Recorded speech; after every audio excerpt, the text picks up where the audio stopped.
Regular meeting. Today is Monday, March the 11th, 2024. And thanks to Mr. Cottle, the time is now 5:33. So we'd like to call the meeting to order. We're going to have prayer led by Commissioner Holland, and Commissioner Cottle is going to show his Boy Scout skills. He's going to lead us in the Pledge of Allegiance to the flag this evening. So, Mr. Cottle, Mr. Holland. Okay, we'll go ahead and pray. Lord, be with us today and just help us to have open eyes to see our neighbors' needs, keep our ears open to hear what the community's needs are, and keep our hearts open and keep us ready to listen and respect everyone and ready to serve. And pray this in your name. Amen. Thank you, ma'am.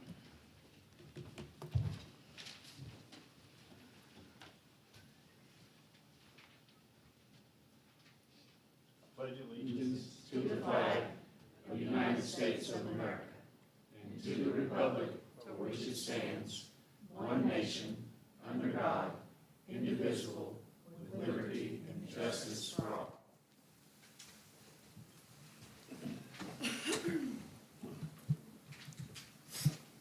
Thank you all.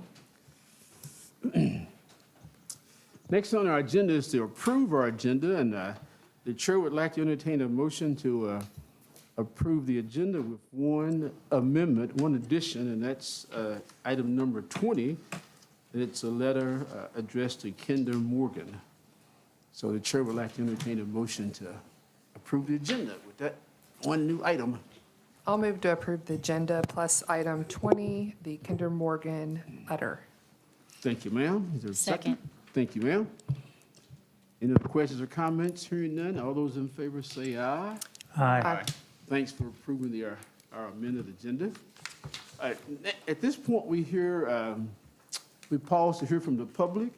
The commission would like to address or to listen to people who desire to address the commission about things that are on the agenda tonight. You raise your hand, be recognized, you come to the podium, we'll give you 3 minutes or less, and we will listen to you, and we will try our best not to respond to you at this point in the agenda. Is there anyone who desires to speak to your city commission? Mr. Carrier? Oh, I thought you raised your hand, I'm sorry. Please put the sunglasses down. Hearing none, let's go right ahead then, all right? So next on our agenda is this very, very, very important item. And commissioners, if you will gather with me down front, we're going to recognize an outstanding citizen tonight. And Rebecca Hafley is going to talk to us about. Well, it's actually going to be Melinda Butler. What happened to Ms. Hafley? Oh, I'm sorry. You know, the good thing about supervisors, they can make that stuff roll downhill. Yes, ma'am. It's okay. That's good. All right. Okay, so on January 17th this year, we had a 911 call come in. It was to Sonic with someone who was not breathing. The caller was very scared, very frantic, but she stood up and she performed bystander CPR on the subject. And we were later informed by the EMS director, Mike Rogers, the subject got to leave the hospital with all of his mental facilities intact. So thanks to her efforts, she saved his life. And we really want to take this opportunity to show to the citizens and the public how important bystander CPR is. Yes, ma'am. We went to emergency medical dispatching in 2018. So we have been 6 years doing this where we can walk you through it.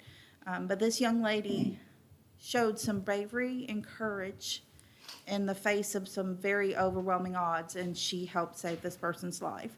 So I wanted 2 steps. One, to introduce her to you guys and thank her for her efforts, and also to bring before her the dispatcher who took the call.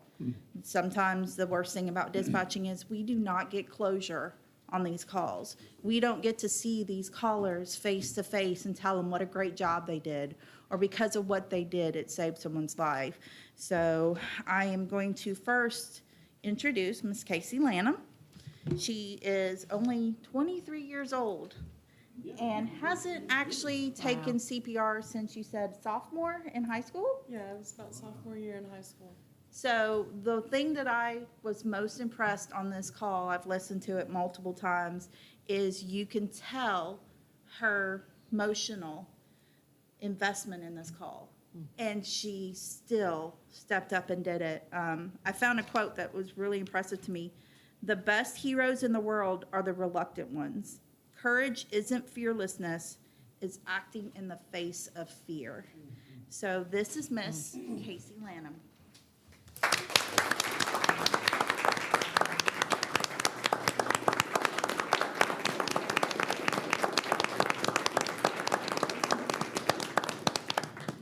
So Miss Casey, we would like to present you with a certificate of appreciation.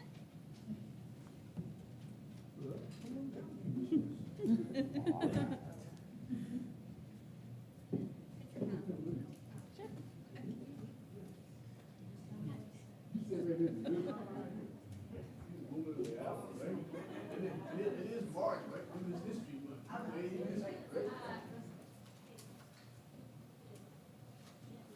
This is Miss Destiny Price.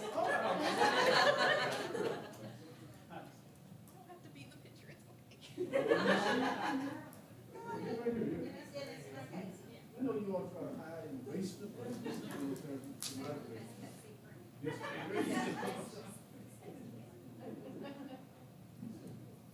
all right.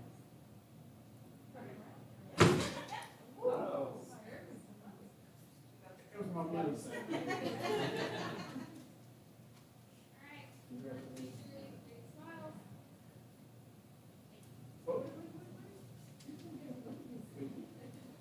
This is something that's very, very, very outstanding in the history of our community, so we would like to present you with a key to the city. Key to the city,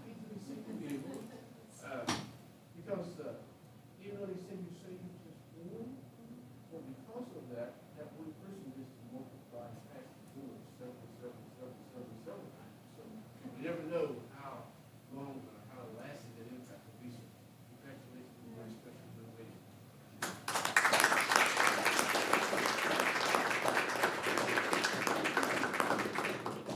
And thank you for, well, you did. I didn't do anything. She did all of it. Well, you said something you did a move, though, right? I didn't have to do anything. She did all of her. You did well. We want to congratulate you as well as you were the other one that called. Appreciate that. All right? And, kept looking, you said, I'm just saying, you're someone that done everything and organized this, so. And this will keep apart because Destiny made the request. She recognized the outstandingness of this young female, and we actually didn't even know she was doing CPR at first. She just laid down the phone and started right in, and you can actually hear Destiny going, I think she's doing CPR. She's doing CPR, so, but Destiny wanted to do it, so we pushed it up the chain until we can make it happen. that's scary. Yes.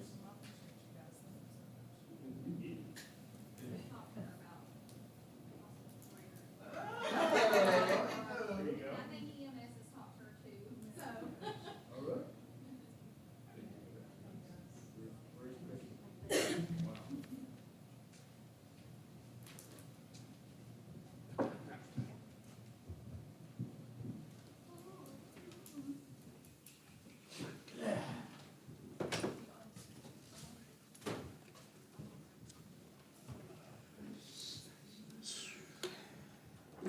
Very, very moving, yes. Hey, Mayor, this kind of celebrates what Dr. Grant and the 9/11 Center started about 3 years ago. Yes, So it's been a great thing for our community, as we just saw.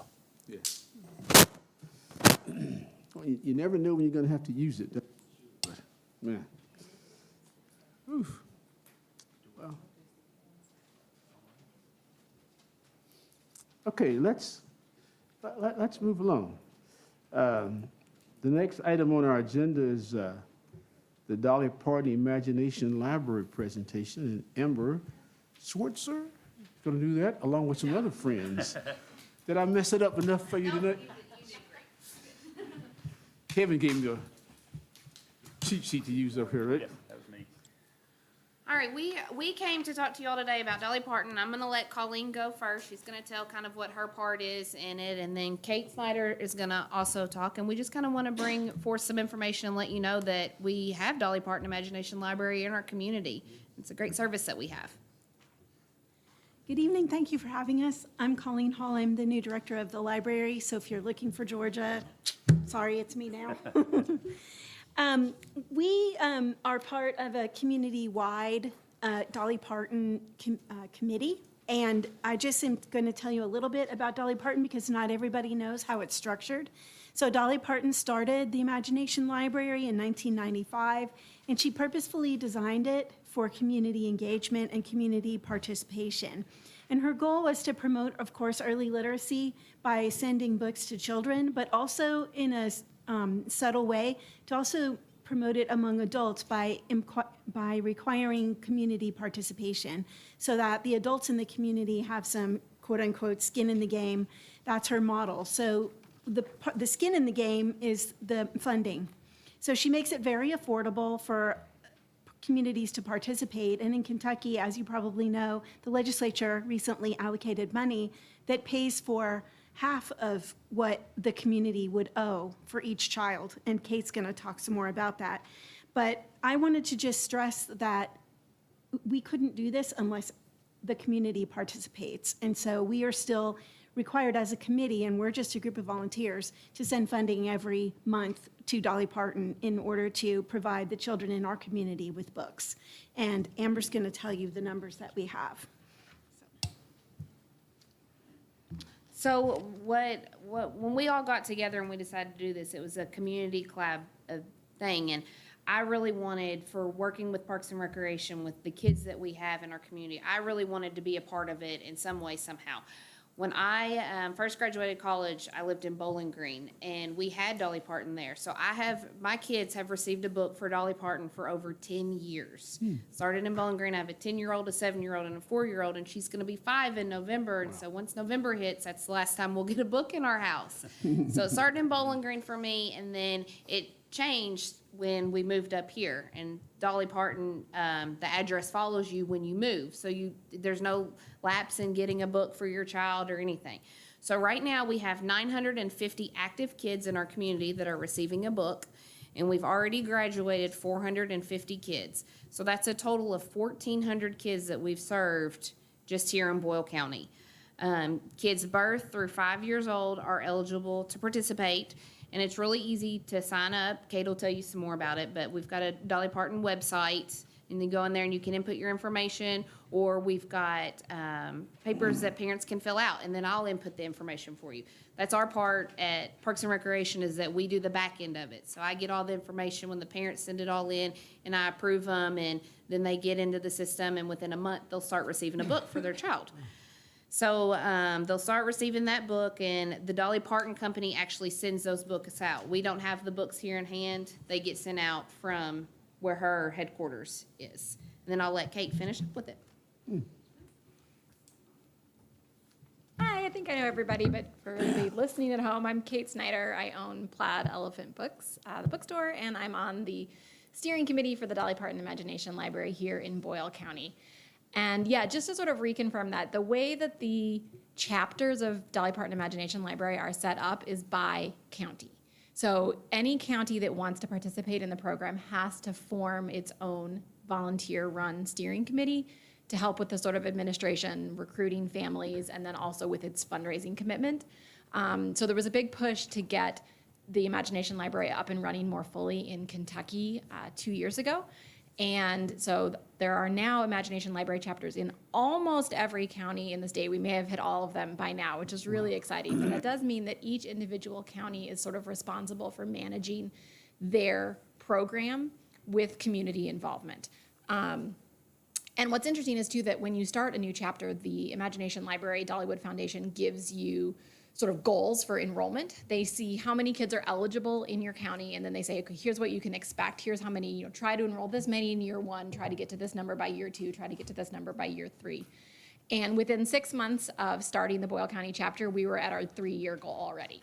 So there's been a tremendous push throughout the whole community to get kids signed up. And that's how we have 950 kids receiving a free book every single month in our community, which is outstanding. They estimate that there's about 1,500 kids eligible in the community, so there's definitely still room to grow and more families to enroll, but we've done a tremendous job, thanks to a lot of partners in the community, of getting a good momentum going for this program.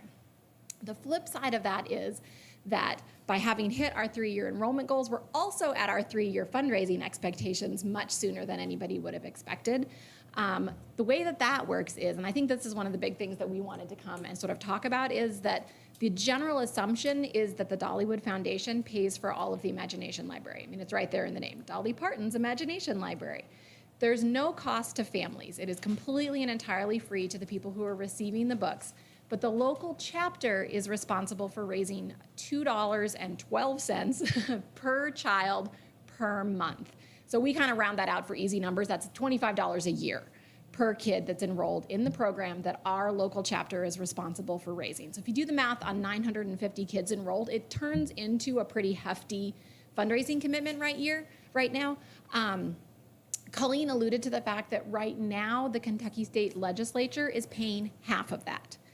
So that is great. And as a fundraiser, I also don't trust it for a second, in the sense that any allocation process is subject to the whims of the budgeting every year. So in our mind, we will always keep that $2 number, the $25 a year, in our minds locally, because that's the number we'll be responsible for should anything else change. So we've been trying to figure out kind of how do we best go about that fundraising approach. To start out with, the Heart of Kentucky Kids, our early childhood collaborative, did the initial funding to make that possible. We've received some support from Rotary, from Kiwanis, from some local businesses, some of the banks, which has been wonderful. And now we really feel like we've reached the point where it's time to broaden that fundraising funnel and get more of the community involved in a kind of an ongoing and sustaining way, so that we can make sure that we're able to continue enrolling families. So I'm going to talk about sort of two things. One, sort of the collectively, I have sort of like a personal ask for you individually as commissioners, and then sort of your collective work as representatives of the city. We would be interested in putting forward a funding proposal to the city to be included in the city's annual budget to support the Dolly Parton Imagination Library. This is a program that has the potential to benefit so many children here in our community, and it is a completely sort of equal program. Any child in the community is eligible. There are no barriers, there are no requirements, there's nobody on our end picking which children are worthy of these books. It's if you are between the ages of 0 and 5 and you live in this community, free book for you if you sign up. So we would love to put in a funding request to be part of the allocation process here locally to help us towards our fundraising goal. And then we're also in the middle of a community fundraiser that I will tell you a little bit about, that you all would be very welcome to participate in personally, or like as a commission, you could do it together. We are doing a readathon for Dolly. And the way that that works is through the month of March, we've encouraged people to kind of set a daily reading goal. We're encouraging you to read something every day, and then also do ask your friends and family to sort of sponsor your reading. So if you have children in sports, you may have seen this calendar fundraiser before. There are several going around right now, I know. But the way that it basically works is that if somebody wants to sponsor you for the 11th, they donate $11. If somebody wants to sponsor you for the 21st, they donate $21. And if we can fill up a calendar, it turns out to be a pretty nice chunk of fundraising that nobody has to do too much. It's a really wonderful grassroots formula because it lets everybody do small amounts. And so we're trying to get more people to take a calendar. If you each wanted to do one, that would be lovely. If you, like I said, if you all wanted to say, like, this is the commissioner's calendar, and then walk around and harass all of your workmates, you could do that. We would love it either way. We're running it through the end of the month. The money can come back. I'm sort of serving as the collection point at Plaid Elephant Books because Heart of Kentucky Kids doesn't have a physical space. It is a volunteer entity that exists as a committee, basically. So I can certainly chat with anybody more about that if you have questions about the readathon, but we're excited. We've had calendars start running in. I had a little girl come into the store this weekend. She still goes to Hogsett, so she's no more than first grade, and she had gone around and asked her neighbors and asked her church friends, and she had her little completed calendar, and it was wonderful. And I'm hoping that we'll get more of that to be able to support this important program for our community. Do you have questions about the program or about kind of why we're doing this? Well, first of all, thank you for the update, and thank you for the work that you're doing. And commissioners, are there any questions? No, it's a great program. I was talking to Amber beforehand. I guess 3 years ago or so, I went out to find, I heard about it, went out for my grandchildren to see if I could sign them up. And in Boyle County, there was no program. In Stanford, there wasn't a program. But in Western Kentucky, there were programs. So I thought, oh, I can get this going. Well, no, you can't go on your own unless you have a lot of money. So, because you had to have funding partners. So I'm really happy to hear that this is here because they get a book every month and on their birthday. It's just a great thing for kids to start reading. It really is. There's so much data out there to show that just the presence of books in a house can make such a difference on childhood literacy levels, and then the data that rolls from there on how important it is to have kids that are reading well. It's incredible. Yeah. Oh, it's pretty cool. So really quickly too, the books that they pick through the Dollywood Foundation, they put a lot of careful thought into those books and make sure that they are age appropriate down to the month that the child is. So, if your child is 2 years and 4 months, you're going to be getting a particular book that's just right for them. And they also put books out, they do bilingual books in English and Spanish as well. So really trying to meet families wherever they are in terms of supporting the developmental milestones of their kids through the books that they're reading together. Wow. So thank you for Exciting. your consideration. Who wait, should I wait. talk to about what format the allocation request comes in? You can, city clerk, and ask about an application to apply for funding. We will do that. Mary Beth Murray is our grant writer extraordinaire for this team. So she has a sick kid or she would have been here tonight, but I've been tasked to seek out the info. All right, good. Yeah. Thank you all so Thank much. We you. appreciate it. Any other questions or comments? Thank you, ladies. Next on our agenda is urban renewal appointments. Chair would like to give a motion to accept appointment recommendations for urban renewal.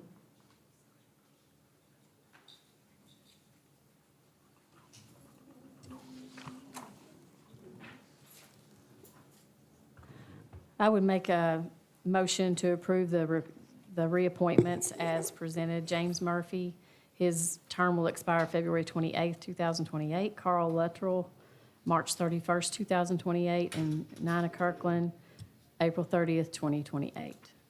Second. Thank you all. Exciting, these three citizens, because they all three stepped up and said, yes, we're just in the middle of some good work here, and we'd like to serve again, so really excited about that. Any other comments or questions? If not, Chair would call for the question. All those in favor of these three appointments, say aye. Aye. Those opposed? Thank you all. Next item is the approval of the minutes of the previous meetings. I'll make a motion to approve the minutes of February 26th, 2024 as presented. Thank you, ma'am. Is there a second? Second. Thank you, sir. Any questions, comments, additions, or deletions? Hearing none, all those in favor of accepting our minutes, say aye. Aye. Those opposed likewise, motion carries. Thank you all. Next item is zone change recommendation for 521 Inslin Avenue. Michaela, Gary? Good evening. Yep, I'm here before you to bring a zoning map amendment that the Planning Commission heard at the February 28th, 2024 Planning Commission meeting, where 7 members were present and voted to recommend to approve this application. This is located at 521 Enslin Ave. This is Central Seal off Lenton Drive. They're currently zoned highway business and agricultural. And under our new zoning ordinance, the highway business does not permit the existing use of Central Seal, and they are looking to expand. So that was the purpose of the zoning map amendment that they brought forth, is essentially just to continue operations as is and bring it into conformity and also allow them to expand their business as needed. So that's basically what we're looking at. Are there any questions for me on that? Any questions or comments? Hearing none, we'd like to. Chair entertain a motion. I move to accept the zone change recommendation, 521 Enslin Avenue. Thank you, sir. Is there a second? Second. Thank you, ma'am. Any questions or comments?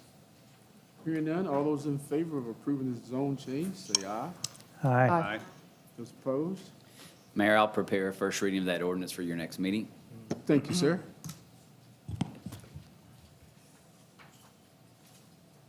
Next item is the second reading of ordinance number 2027, planning and zoning text amendment.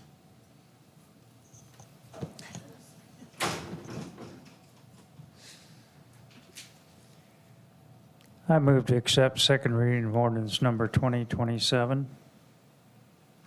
Second. Thank you all. Are there any questions or comments?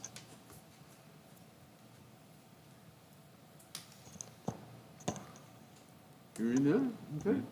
All those in favor? I'm gonna Oh, read I'm it. sorry. This is the second reading of ordinance number 2027, an ordinance of the City of Danville, Kentucky, amending Articles 1, 2, 3, 4, and 7 of the zoning ordinance, Boyle County, the cities of Danville, Junction City, and Perryville, in order to administratively incorporate the Danville Architectural Heritage Board and all rules and regulations pertaining thereto. Thank you, ma'am.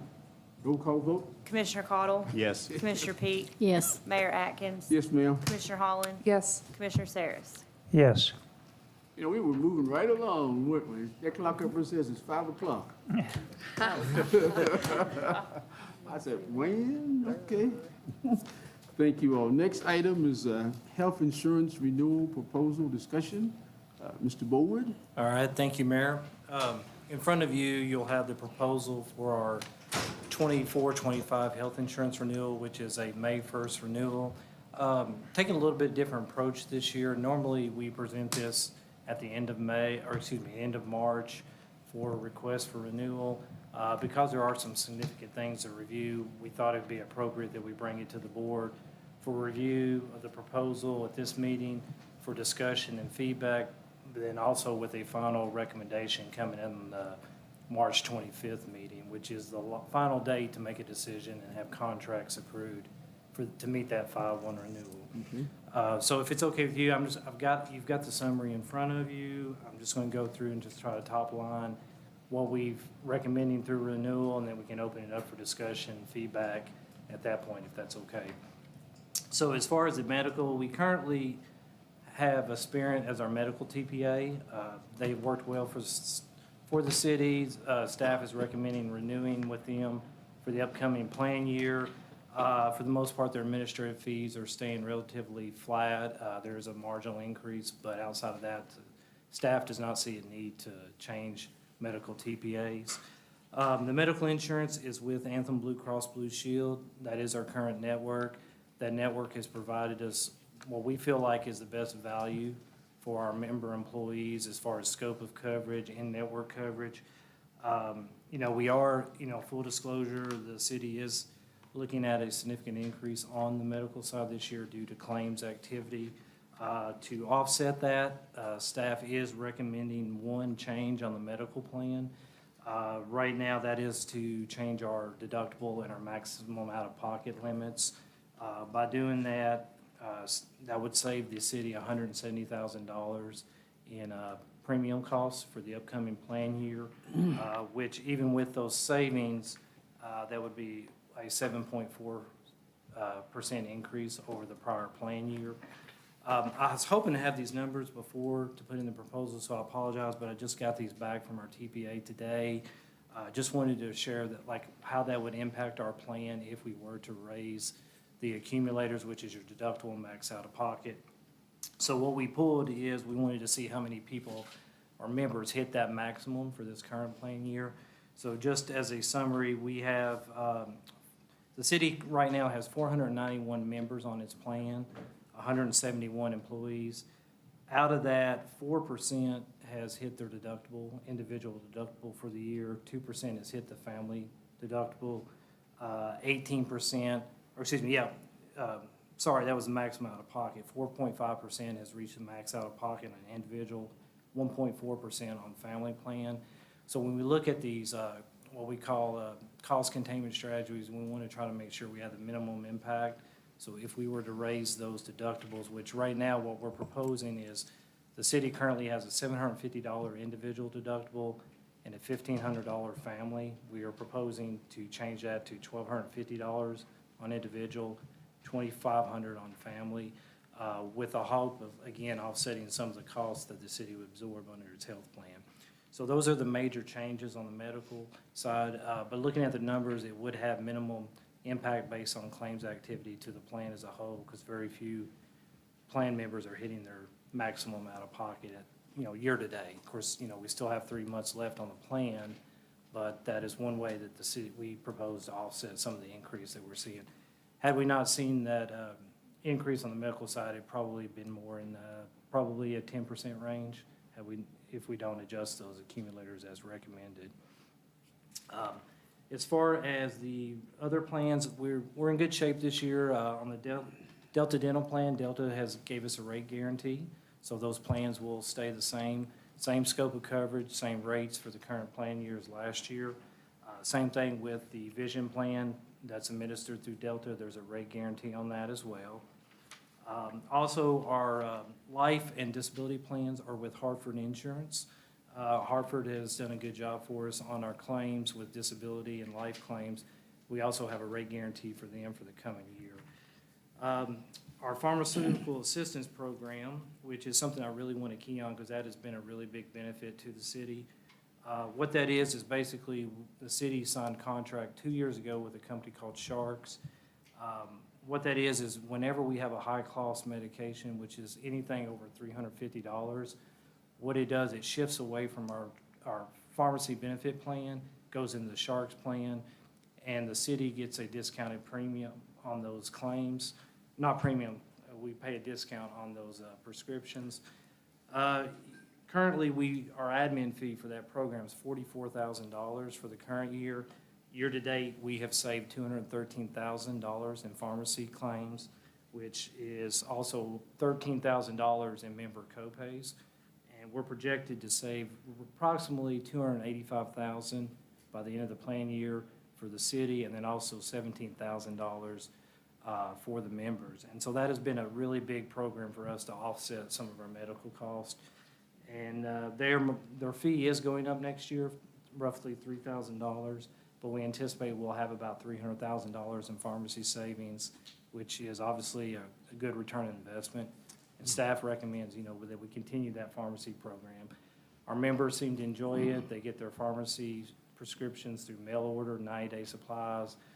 Sharks does a good job of making sure that there's no gaps in coverage, and so we want to continue on with that program. Obviously, the savings are speak for themselves on that plan.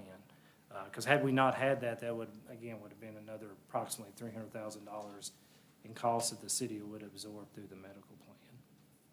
Okay, so in summary, really, our current, when you look at I think on page 5 of your report, I've got a table here that summarizes everything. Our total health plan forecasted for year end this year is $3.3 million. With the renewal proposal that you have in front of you, along with the recommended changes on the medical plan, the total cost to the city would be $3.6 million, which is approximately $345,000 increase over the prior plan year. And just to clarify that the plans are staying the same, the plan designs are the same, the scope of coverages is the same as we have now, with the change in the medical accumulators that we mentioned earlier. So obviously we've seen a significant increase in claims activity on the city. It is continuing to rise. We do recognize that. That's why we wanted to bring it to the board to discuss. Our goal every year when we do this renewal is to try to get the best value of coverage to the city and to its members, obviously with our cost containment strategies intact as well. One thing I did forget to mention here that is really important is on the medical plan, we are still recommending the self-funded model. We currently use Companion as our stop-loss provider, and our stop-loss deductible is $100,000 per member. We are recommending keeping that the same this year as the prior plan year. I forgot to mention that earlier. So it's a lot of information. That's about as simple as way as I can put the health insurance renewal. And so opening up for questions and comments. Any questions or comments? Well, first of all, let me say this. Thanks, Mr. Board, for providing this information over the weekend, because The method of your presentation was, I guess, easy for me to understand, and usually it's very frightening to me, but this was a good presentation. So thank you for that. And then, are there questions or comments from the rest of the commission? On the out-of-pocket, what did you say the utilization was, I guess? Yeah, so. Out-of-pocket network. I mean, out of network. Well, this was Maximum. an in-network. Okay, So the maximum out-of-pocket, so you've got individuals, we've had 22 individuals reach their maximum out-of-pocket this year on the plan. There's 491 members on the plan, so that's 4.5% of the Okay. plan. And then on the family plan, we have 139 family plans currently with the city. You've had 2 families that have reached their maximum out-of-pocket year to date. Now, of course, that number could go up, but, so really, the easiest way I'm put it is 4.5% on individuals have hit their limit, and then 1.5% of families have reached their limit on the current plan year since last May.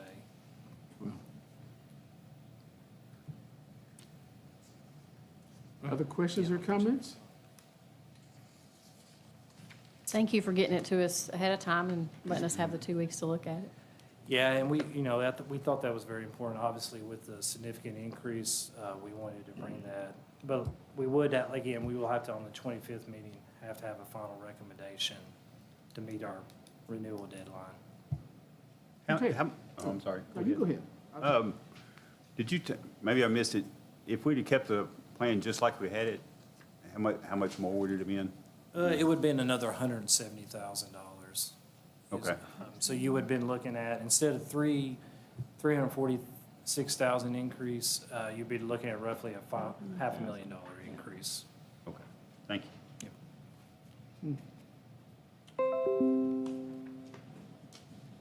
Thank you, sir. We don't need to take any action because this is just for information for discussion, so thank you on that. And I do want to, and I think you'll clarify that this is, the premium model, this is still the same as prior years, still looked at, absorbed the same way through the city's budget process, meaning that, the city is covering these premiums for employee members. So just want to clarify that. That young man back there, he's been very patient. Did Mr. Board cover your information, okay? You need to make any comments? All right. Yeah. All right. Let's move right along then, thank you. Ms. Crossfield, Resolution 2403-1101, website domain. Oh, she got up there quick. So we've been didn't working with the Idea Farm since summer of last year to develop the new website.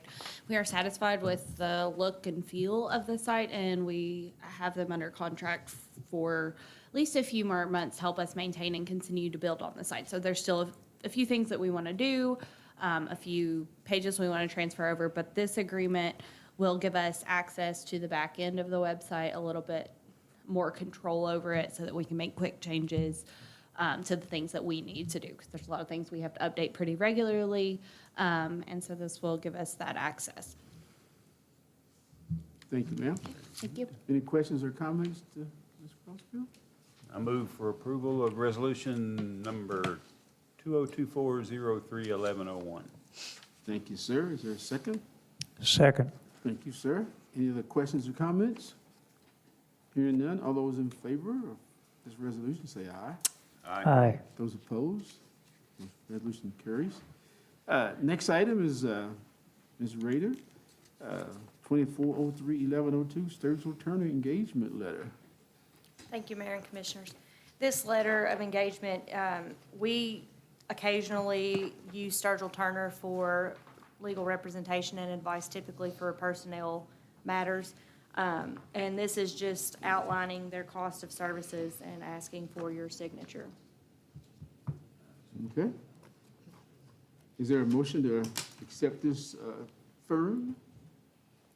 I'll make a motion to approve Resolution 2024-03-1102. Thank you, ma'am. Is there a second? Second. Any other questions or comments? Hearing none, all those in favor, say aye. Aye. Aye. Those opposed likewise. Hope we don't have to use it, but it's best to have something lined up in case, right? Next item is 2403-1103, line of succession. Ms. Rader? Thank you, Mayor and Commissioners. This resolution updates the line of succession for the continuity of government in the event of an emergency. It was last updated in 2015, so we are just asking you all to update it for now. Okay, thank you, ma'am. Any questions or comments, or is there a motion? I'll move to approve Resolution 2024-03-1103. Is there a second? Second. Thank you all. I'm like Prince Harry. You'll have to go way down to get to me. I like that. Any questions or comments?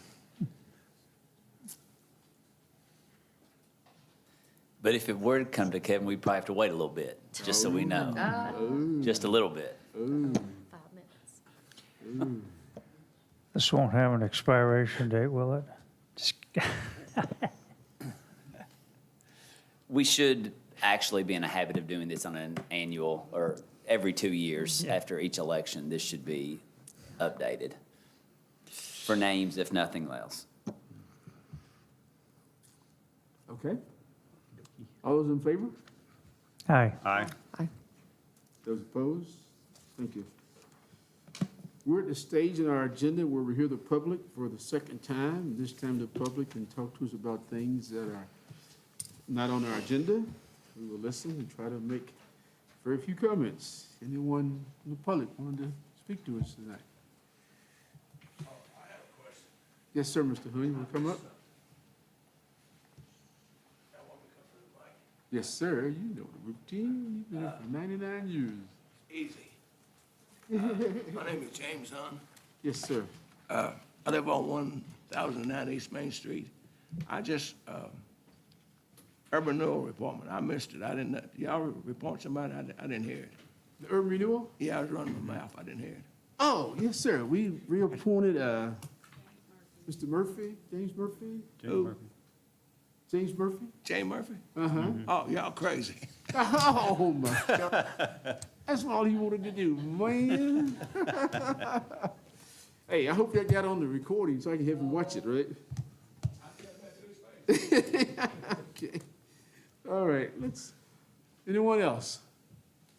Okay, let's go right along. Commissioner comments.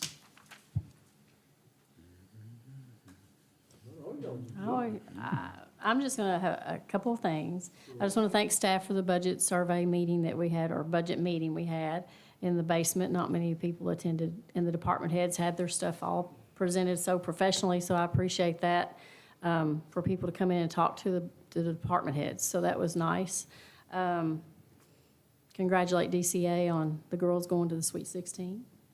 And also, Jenny and I and Ashley and Melanie and Lee went to the women's conference last week, which was really nice in Lexington, so. Yes. KLC's women's conference. Sounds interesting to me. And I think the DCA girls play Thursday at 8 Thursday, o'clock. yeah. If And anybody then wants to boys, go yeah. up to Rupp Arena. Yeah, and the boys are playing tonight, so. Okay.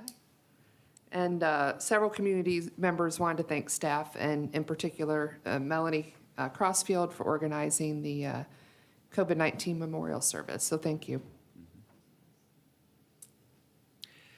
On Thursday, we were complimented by the Louisville Orchestra. They found our community and naturally the Norton Center exquisite, and we appreciated that feedback. Great concert. Anyone else? Wow, okay, let's move along. It's 5:15, we're doing real good. Next item is the payment of bills. Chair would entertain a motion to pay the bills as presented. I'll move to approve the bill list in the amount of $1,200,234.80 as presented. Thank you, ma'am. Is there a second? Second. Thank you, sir. Any comments, questions? I wanted to say on here, the defibrillators that we bought, I'm glad that they're on there. I mean, seeing what where we acknowledge someone saving a life tonight. Do we know where those are going, or? So in the last couple of weeks, months, I'm not sure where that one Yeah. particularly. We've added one out at Jenny Rogers, I believe. We've added one out at the water plant. Okay. They just did a training on it, so that's likely that one. Possibly, we will be adding one out to the Public Works building if we haven't yet. So I think that all of our facilities will have one. Good. Great. Thank you. You're welcome. Any other questions? All those in favor of paying our bills? Say Aye. Aye. Those opposed likewise, thank you for paying the bills. Next item is the budget calendar discussion. Ms. Compton? So we've just included a tentative budget calendar for everybody to look at, to kind of just see the dates of the meetings, so that you guys can let us know if you all have any conflicts or if we need to adjust the timing of them.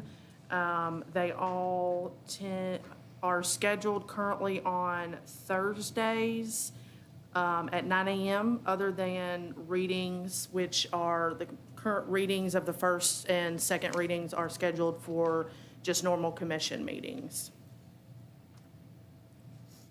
Okay. I know obviously if something comes up down the road, we can adjust, but going forward, unless something just stands out to you all, this will be the set agenda for the budget meetings. And I'll send out Outlook invites for you all to have in your email. We just wanted to confirm these dates prior to me doing that. Yeah. Commissioners, there's some comments or questions about this calendar? I've worked out most of the dates, but I do work. Does anybody want to start earlier? The 9? Yeah. Okay, sure. She I mean, didn't, But if nobody love to. can, that's I can. fine. she didn't ask later though, did she? She said earlier, right? The doors don't open till 8:30, Jenny. I mean, I'm good. Or 8:30 maybe? Commissioner Siri, you okay? Is that too early? I'm not going to be here the 18th and 25th. I'll be doing the Sister Cities Ireland trip, so you guys can have any time you want to. So we'd like to move it to 8:30? Yeah, I'd I'm love good. to. I'm yeah. good. If you all are in agreement, that's great for us. We're not in agreement. Okay. You know, I'm the 11:30 man, right? So, Gonna cost you $50. to be late? Oh, okay. Move the time. These dates will be on the website, correct? So if public Yes, wants as to. soon as we got final approval from you all, Melanie was going to Okay. post the calendar on our website. And we reserve the right, when conflicts arise, to have to change some of them. Yes, so it's always tentative until it's officially announced. Other questions or comments? And just as Commissioner Peak mentioned, the budget survey, within one of the meetings, we'll cover the results. We've given folks until March 15th to submit their budget survey, and it's still available online until the 15th. And you all will get to hear the feedback from those responses. Okay. Great. Thank you, ma'am. Thank you all. So what was the consensus of the commission? I don't know that we got a clear record on that. The meetings are current, what's that? 8:30. 8:30. So, okay. Got one abstention. Mayor's not gonna be here, but the rest. I'm here at 11, right? No, I'm okay. Man, 8:30, what's wrong with y'all? I'd like it to be 7. That's right. We want 7, but we're being nice. Okay, depends on how you define nice, right? Let's go along. So we said 8:30 on the budget meetings, all right. Okay, let's go to the next item. No decision on that one. No motion necessary for that one, right? Okay, next item is 03-1104, remote deposit capture agreement. So remote deposit capture is it's a electronic system. It's essentially a scanner that will scan checks and create an electronic deposit with with checks that the city receives, and allow us to deposit that money to our bank directly from the building. A lot of businesses, other government agencies that collect a lot of checks, which we do, they use this to, you avoid having to take those checks to the bank. You can also better control your cash flow with this option. We wanted to try out just reducing trips to the bank and adjusting how we do the deposit, since it's also gives us a little bit more control. There's zero cost to the city. Our bank will bring us the scanner, set it up, teach us how to use it essentially, and we will start processing probably within the next few weeks to a month, those deposits in-house rather than physically taking them to the bank. So it's not a locked-in agreement.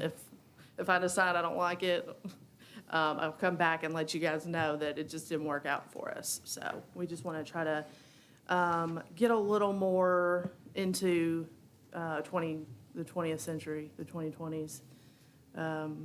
So ideally, at one point in the future, have zero paper checks. But that's probably not coming anytime soon. But this helps us kind of reduce that process a little bit. Do you guys have questions about it? Well, I was gonna say save trip to the bank, but Yeah. my thought was, what happens to my check when you scan it? So we will have to retain it. There are regulations required by, federal regulators that the banks maintain as well. So the bank, when they scan your check, they keep it for 4 months. We will do it longer just because it's a new process for us. We don't want any issues with that, but we'll maintain it in a locked area that's accessible only to the finance department, and then within a year, we will shred it. Wow. Okay. Sounds good. But we do need a motion on this one though, right? We Is it do. Legal? Yes.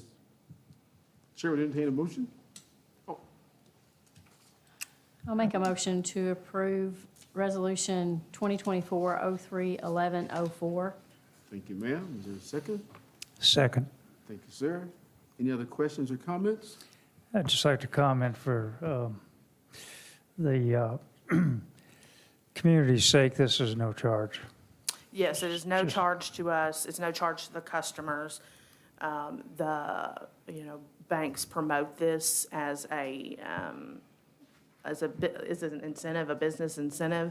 Now, I do believe other businesses like intercounty, things like that, they use this. They may have a charge for that, but our relationship with the bank promotes that we don't have one. You would still go to the bank for cash, We obviously. would still go to the bank for cash. Certain times of the month, that's going to be more frequent than others. But there are some days that we get less than, a couple $100. Oh, okay. If, that isn't necessarily worth a trip to the bank when we have it locked in a secure vault. So, Thank you, ma'am. Do we vote on that? No. We did? What, we didn't? Okay, all those in favor? Aye. Opposed? Thank you. Next item is 03-1105, Historic Log Cabin Surplus. Mr. Morgan. Yes, thank you all. In your package, you have a letter from the county fiscal court requesting the city to transfer ownership of the historic log cabin that's currently down at the Public Works Garage to the county. They're looking at a project to get that reconstructed at Constitution Square. So we're asking tonight for it to be declared surplus and with the purpose of donating it to the county. As you see in the letter, they'll have to store it down at the garage for a little while until they figure out a plan and implement it. They're saying a few months. So it's been down there for, I think, about 13 years or something like that. So we can handle it a few more months until they come up with a plan. To clarify Josh's comments, it is not for the rebuilding of a historic log cabin, but it is a redeveloped public use of those logs in Constitution Square. Guess my question is, does the city own them? Because before they didn't.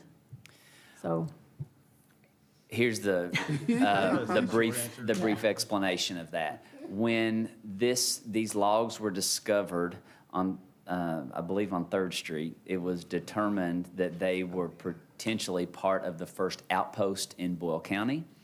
And so there was a public outcry that they be preserved as opposed to being disposed of. At that time period, there were a host of individuals and businesses, including the city and the county, that helped pay for, either in kind or with donations, their acquisition, and the city has had them ever since. So there's an argument to be made that since non-public dollars were used, that they were received and utilized, creating what I would term a constructive trust, even though there's nothing in writing saying this such, that if people give money to a certain cause, they have expectation that it'll be acted upon in a certain manner. So this body has struggled with what to do with those without any developed plan for now over a decade. You previously authorized the filing of a lawsuit to declare that all of those non-public interests be terminated and that the city be the sole owner. However, prior to the initiation of that legal action, the county wrote the letter to the city asking that they be transferred to them. So the resolution before you carefully denotes that the city is transferring any and all interest in which it may have in the logs to the county. And is also affirming the fact that they will be utilized for a public purpose, which community members originally gave towards, and at a location in Constitution Square, which will be utilized by city and county residents alike for years to come, hopefully.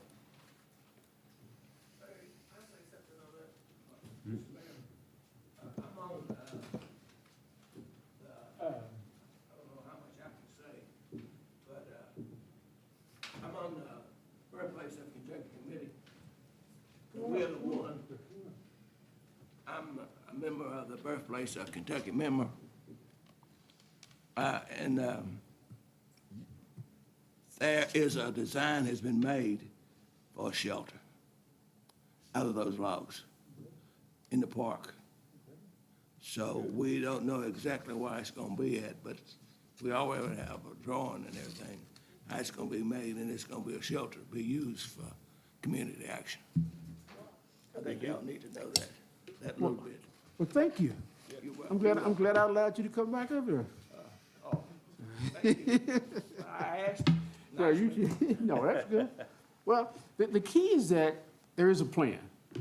And the second part of the thing is that we're no longer responsible for them after the next couple of months when they get out of our possession, right? So, We specified 6 months more of storage in the Public Works garage. okay. And I think that's what the county had asked for, and they do acknowledge that they have a plan under development. Yeah. Yeah. All right. Very good. Do we move on that one? I'll move for acceptance of resolution 2024-03-1105. Thank you, sir. Second. Thank you, sir. All those in favor, say aye. Aye. Next item, Josh, is still up. Jenny Rogers, change order number 7. Yes, thank you all. You have your packet, or it's included in the memo there, the list of items for this change order number 7 from Jenny Rogers. First thing, I'll need to amend the resolution a little bit, Stephen. I have asked them to reduce the amount of one of the items by $3,000. So we'll need to change the total amount of this change order from $47,831.39 to $44,831.39. So the two primary things included in this change order are a few items related to gas lines. Unbeknownst to us, the gas line that entered into the old mechanical room had been disconnected out in the yard. We thought it was still active, and because there was no drawings anywhere that it had been disconnected, but it had. So we had to relocate the line, reconnect everything back together. There's a few items related to that. And then one of the kind of a new thing, it's a little bit different than we usually see. The general contractor is requesting extended general conditions which is pretty much their way of saying, we've been here a lot longer than we planned on, and we've spent a lot of extra money because of that. Usually contractors don't ask for that because they're usually part of the reason they're there longer. Streetscape, for example, they never took complete ownership of that, but they acknowledged they'd worked together with us, so they never asked for those items. I think we're paying a little bit of the price of having a separate contract with Train to do the HVAC work, because that's really what has held them up for a few months here, is to getting the heat turned on. So they've taken the stance that they've been held up by forces outside of their control, so they need a few more general conditions. And general conditions relates to insurance, bond, there's the project manager that works a few more months on the project. So they had asked for 5 months at $6,000 a month. I asked them to reduce that to 4.5. I asked them to reduce it to 4 months. We agreed on 4.5 months. That's where the $3,000 came off. Because they were wanting me to come by Wednesday and do a walkthrough just for cleanliness, because Train is in there doing additional work after they're done, so they don't want to have to clean twice. So long way of saying, Train has avoided coming back with change orders for items they have found different than they planned on. So I think we've saved a little money there by utilizing them as our HVAC contractor on the project, but this is probably the cost that's going to offset that savings. So I've struggled with bringing that to you all, but I don't think it's unfair. And Stephen, I mean, that's probably a reasonable thing for them to ask for at this point. Am I incorrect there? Sure. I mean, that's a typical consideration that the contractor would make for an extension of contract time. I mean, we do that on utility side all the time when they're extended quite regularly. So that is not offensive to me at first blush. And Train, when I've spoken to Train about it, because I said, hey, we're going to have some additional cost here, and they have run into a lot of issues. I mean, the gas line, for example, was one of them. We couldn't turn the heat on without the gas. They've had, the boiler that was the existing boiler didn't work. We had to replace the existing pump for the boiler. Didn't work. We had to replace. So there's been lots of things that have been out of their control that have delayed the project as well. So it's another project with an old renovation that we're finding a lot of extra things we're needing to do. So Okay, go ahead. Sorry. I was going to ask for a motion on 03-1106, the Jenny Rogers change order. Is there a motion? I'll move to approve. All right, there's a second. Second. All those in favor say aye. Aye. Those opposed? Thank you, Josh. You have the next one. Change order number 2 on Public Works Garage. So yes, in your package, you have a paperwork. It shows all the change orders, but for this change order number 2, is a deduction of the contract amount of $22,430. We've struggled to get this project finished with our contractor, and we got to a point where we told them we needed to occupy the building as quickly as possible to get ready for winter. They were having issues getting their subcontractors here to finish the project, so we just started finishing it with local contractors and with in-house work. So we negotiated with them the amount of work that we had done on our own, and this is the dollar amount that we landed on. So this will close out. So once we pass this resolution to reduce the contract amount, they will submit an invoice for their final payment, because as far as we're concerned, the project is complete. Thank you, sir. Is there a motion? I move for approval of Resolution 2024-03-1107. Thank you, sir. Is there a second? Second. Any other questions or comments? Now that we're almost finished with, I know we said we would do a facilities tour later, but when the weather gets better, can we go do that? Yes, definitely. Any other questions or comments? Hearing none, all those in favor of change order number 2, say aye. Aye. Aye. Those opposed, likewise. Resolution carries. Item number 03-1108. Mr. Morgan, you're still up. Yes, so we're requesting authorization to apply for a urban forestry grant with the Kentucky Department of Natural Resources. The grant would be a request for $50,000 to develop an open space and greenway master plan for the city, and there's no match required on this grant. Good deal. Good luck. Great.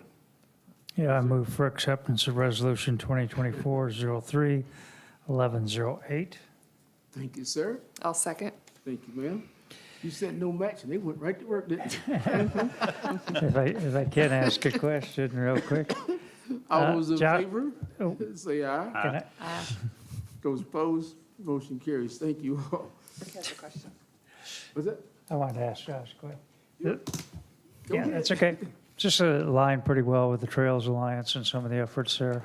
Yes, I think so. Yeah, we would Thank work you. with them on the plan. Sorry, Mayor, I need to speak up louder. It's all right. You made the motion to approve, and you still had a question. It's all right. Let's move right along. Josh, 03-1109. Yes, the city received 2 bids on February 20th for our plant material. The bid tab is included in your packet. After we opened the bids, the low bid was $56,032. A day later, that bidder withdrew their bid. I think they misunderstood what we were asking for with the scope of the project. So we were at that point ready to award the bid to the high bid, which is $60,852, which was quite a bit over budget. But we were able to work with Beautification Committee, Ms. Hamner, and we found got some quotes with some of the items moved around a little bit, and we were able to receive a quote for under $30,000 that we can proceed with. So we would, at this time, since these bids are over budget, we would like to reject all bids, and we'll figure out another way to procure the flowers for this year. Thank you, sir. Is there a motion to reject this bid, the 2 bids? I'll make a motion to approve Resolution 2024-03-1109. Thank you, ma'am. Is there a second? Thank you, sir. Any other questions or comments? All those in favor, say aye. Aye. Those opposed, likewise, motion carries. Wow. Randy and Josh, real proud of you guys tonight. You know that? All right, Mr. Dexter, you're up. Thank you, Mayor. As a follow-up to last month's meeting in which residents from members from Grace Baptist Church came and asked or inquired about the city's upgrading or request an upgrade of county road because the city is a property owner at the end of that road. We have had discussions with the county about that in the past, and I just wanted to bring final clarification to you. After that meeting, the city manager did go to the courthouse and have a meeting with administration there to review the plat in question. And that plat revealed a few things that we think publicly it's worth noting, just for the benefit of the community at large. It was a 1991 plat, which predates the city's ownership of any land in that area. It shows the previous owner's name. It shows a roadway in which the church sits and a county road as designated, meaning it was a county road prior to the city's ownership of any land out there on Old Stanford Road, I believe, or it's referred to Sherry Long Road here. The city purchased property in 1995. When the city owned it, there was a gravel portion of the road. There was an existing bridge. The bridge was made with not new metal, but repurposed metal that I believe the county engineer was never, frankly, a fan of, but it was structurally sound at that time. When the city bought the property, there was a bond requested in the amount of $10,000, which would be comparable to an amount required to asphalt the road. The city, through consultation with Luther Galloway and those discussions, confirmed that that roadway was paved. Aerial photographs confirmed that the city did, in fact, pave it, and the bond was never called. Those facts all indicate the fact that the city did live up to its obligations when it purchased the land in '95, issued a $10,000 one-year bond, completed the asphalting of the road as required, and the bond being released. Therefore, the city's obligations were met in full. They were explained again to the county, and I anticipate that the county will accept that roadway for future maintenance at an upcoming meeting. So that closes the circle on that discussion for you, but to let you know, after that, staff did continue to make its position known to the county. So that completes number 19, unless y'all have any questions on that matter. Any questions? No, thank you all. Thanks for the update and for the work. The last item on the agenda that we added was a letter written by the city manager to Kinder Morgan. And this particular letter deals with some frustration at the lack of opening of the roadway from the bypass to the new development where the Chick-fil-A is located, but also that's the property where the city issued the industrial revenue bonds for that larger development. Team Leader, I believe, was the name of the developer. And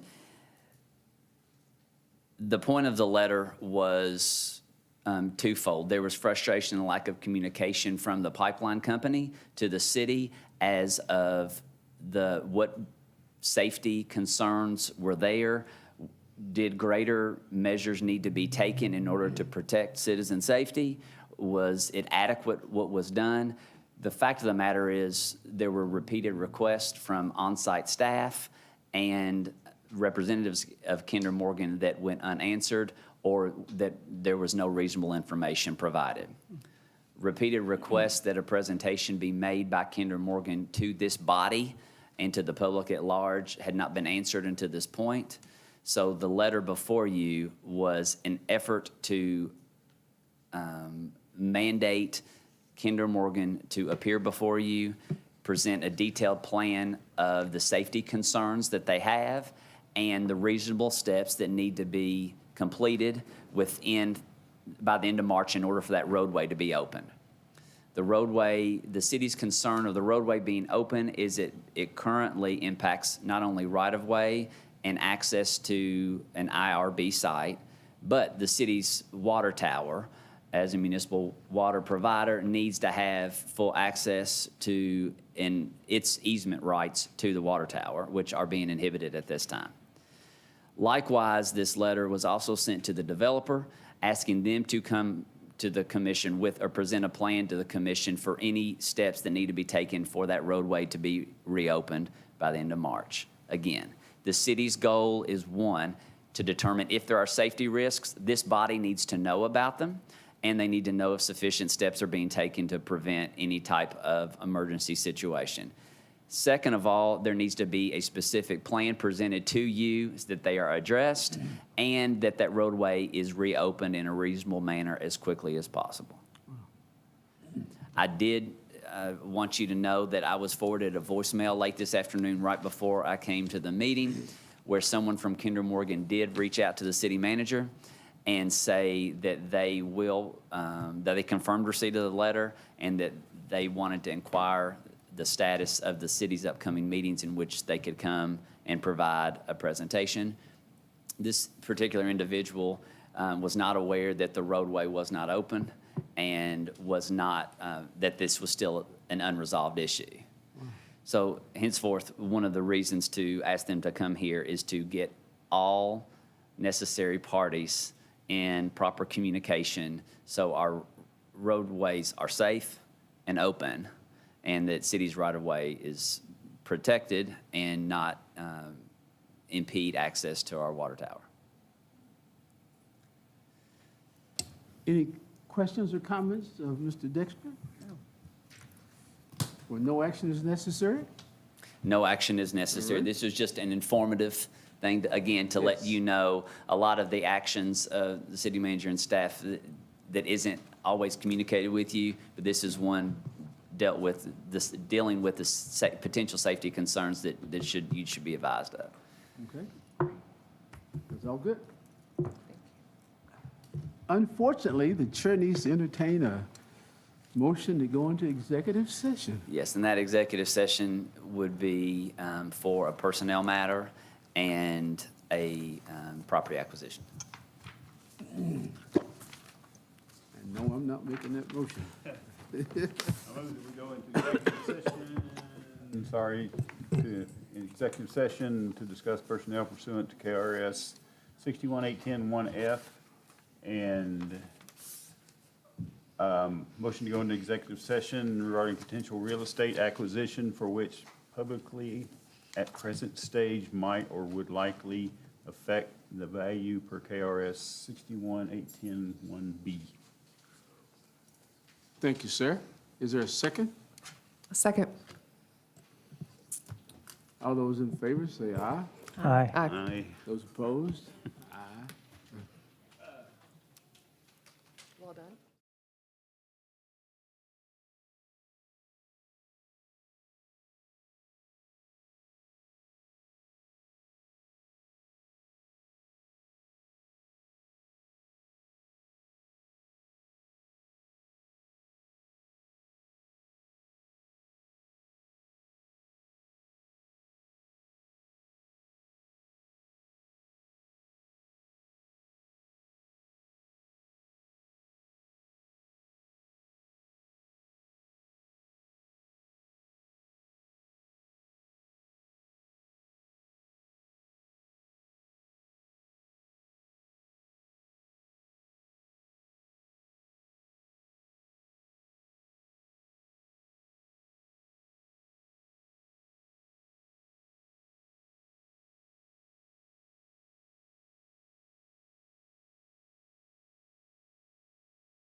Those opposed, go on, go home, right? Yep. Mr. City Attorney? Thank have you, something Mayor. for us? Staff recommends the hiring of Maya Arnold to the position of Stormwater Project Coordinator under normal probationary measures. Thank you, sir. So moved. Is Second? there a second? All right. All those in favor? Aye. Aye. Chair would like to entertain a motion to. So adjourn the meeting. moved. Second. All those in favor? Aye. Wow.